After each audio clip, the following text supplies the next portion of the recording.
Oke, bismillahirrahmanirrahim. Kali ini saya ingin berbagi tentang mengecek laporan realisasi semester 1 ini untuk admin dan juga pilot kecamatan. Oke, yang pertama kita buka aplikasi Siskedes 2021. Login sebagai admin atau pilot.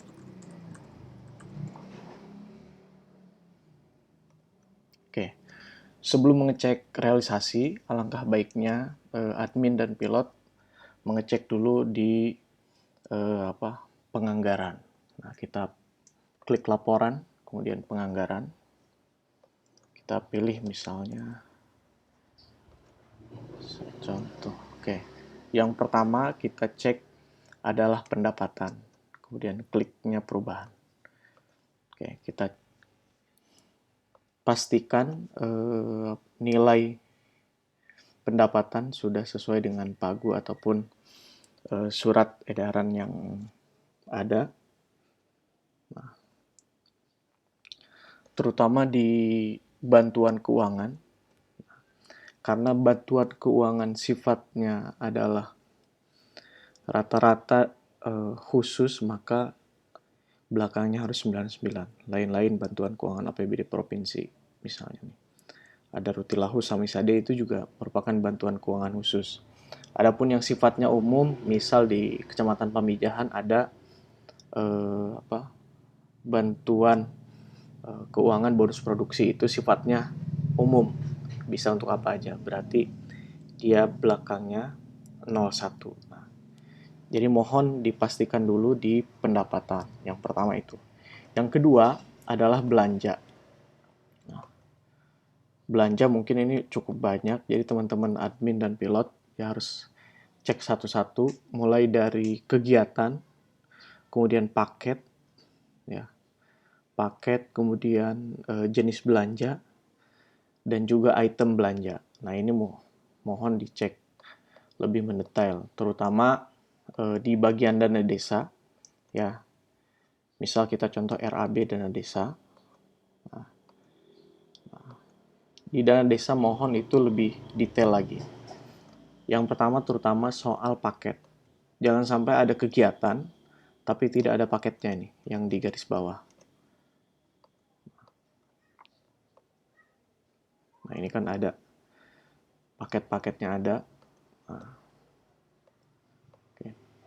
Jadi kalau misalnya ada kegiatan tapi paketnya tidak ada, mohon untuk mengingatkan desa untuk membuat paket. Nah, karena ini akan mempengaruhi nanti di laporan PMK ataupun nanti di laporan di Omspan. Nah, berikutnya, tadi pendapatan, kemudian belanja, khususnya di dana desa tadi, kita harus cek juga di pembiayaan. Nah, pastikan desa sudah menginput silpa tahun sebelumnya di pendapatan pembiayaan. Nah, misalnya contoh ini ada silpa ADD, kemudian dana desa BHPRD. Nah, kemudian di pengeluaran pembiayaan ada juga permodalan BUMDes. Nah, dipastikan ini sudah diinput. Dan teman-teman admin ataupun pilot harus mengecek ini berdasarkan laporan pembukuan per sumber dana di tahun 2020. Nah, ketika di laporan penganggaran selesai, maka kita beralih dulu ke laporan penatausahaan. Laporan penatausahaan. Yang kita cek terlebih dahulu adalah di buku pembantu bank. Nah, ini data pembandingnya adalah buku rekening koran bank. Jadi teman-teman admin atau pilot harus punya kopian ataupun salinan dari buku pembantu bank. Nah, misal kita cet. Nah, karena ini laporan semester, nah kita pilih sampai akhir Juni. Kita cetak buku pembantu bank. Nah, kita cetak.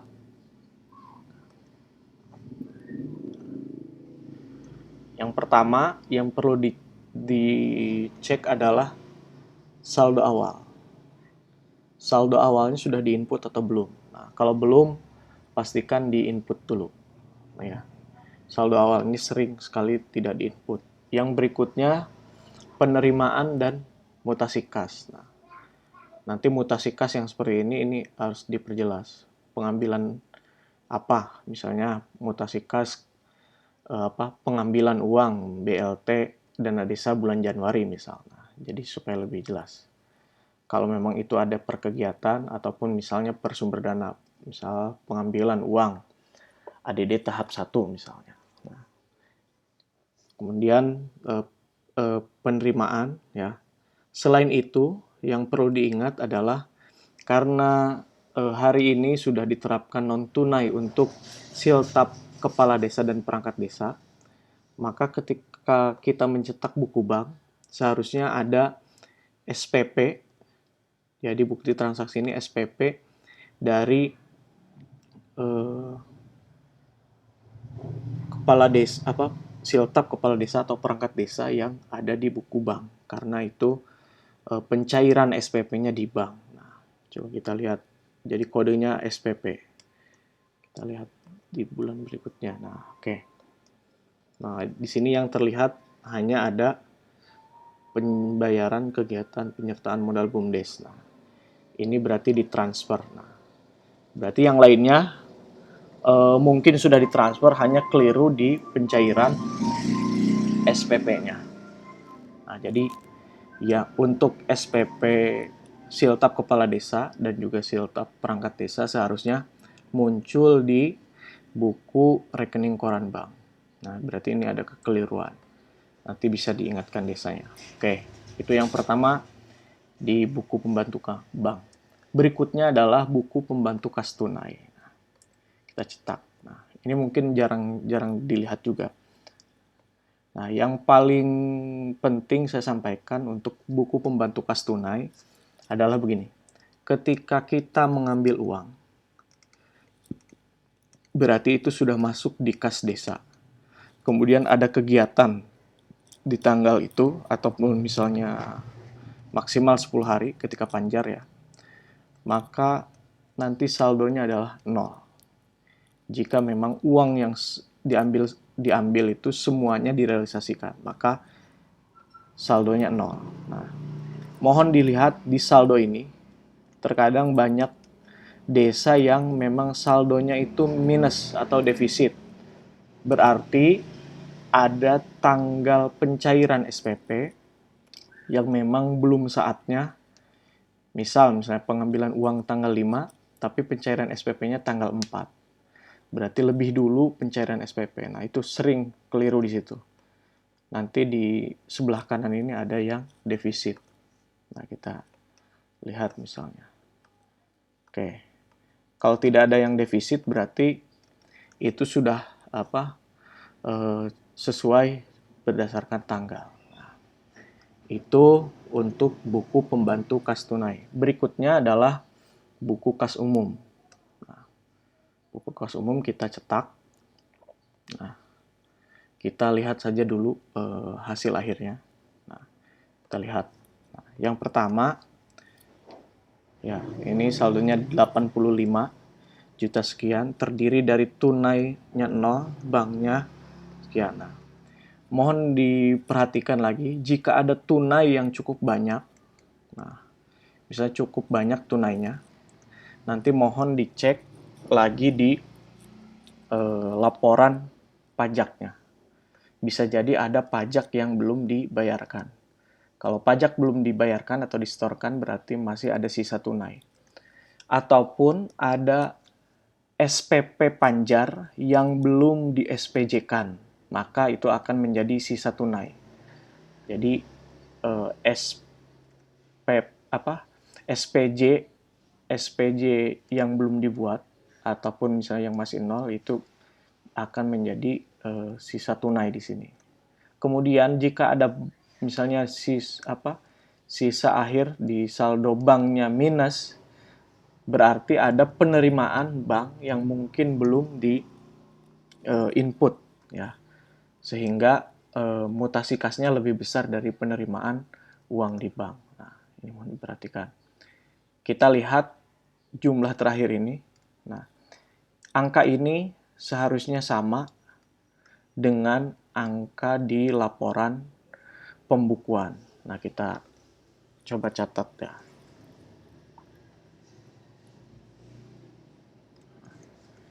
Angkanya adalah 85 547 472 72.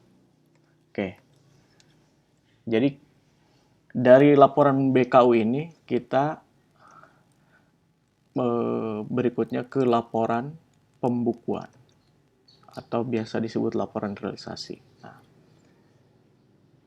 Nah, kita bisa lihat peranggaran. Kita cetak ya sampai dengan bulan tadi bulan Juni. Oke, ya sampai dengan bulan Juni kita cetak. Maka angkanya sama. Nah, ini 85 547 472 berarti ini sudah sama antara BKU dan laporan realisasi. Ya, laporan pembukuan sudah sama. Nah, berikutnya kita cetak juga atau cek juga laporan realisasi per sumber dana.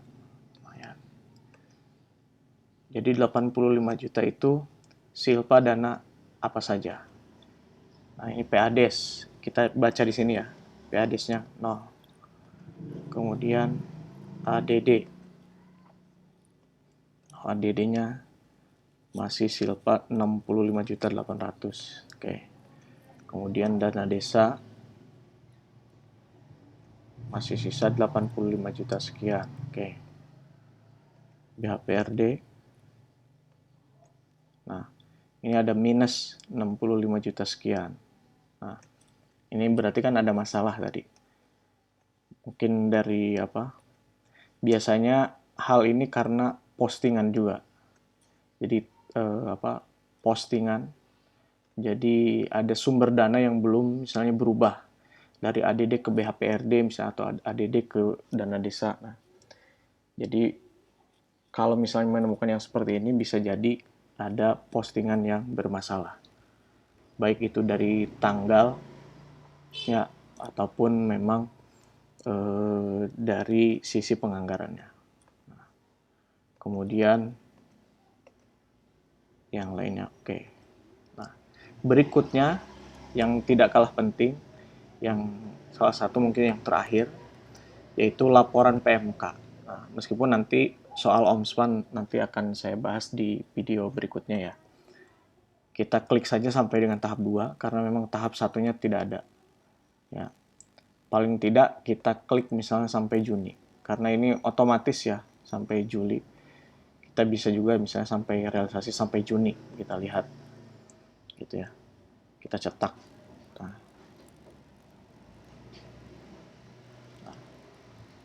ini sisanya 85374000. Oke.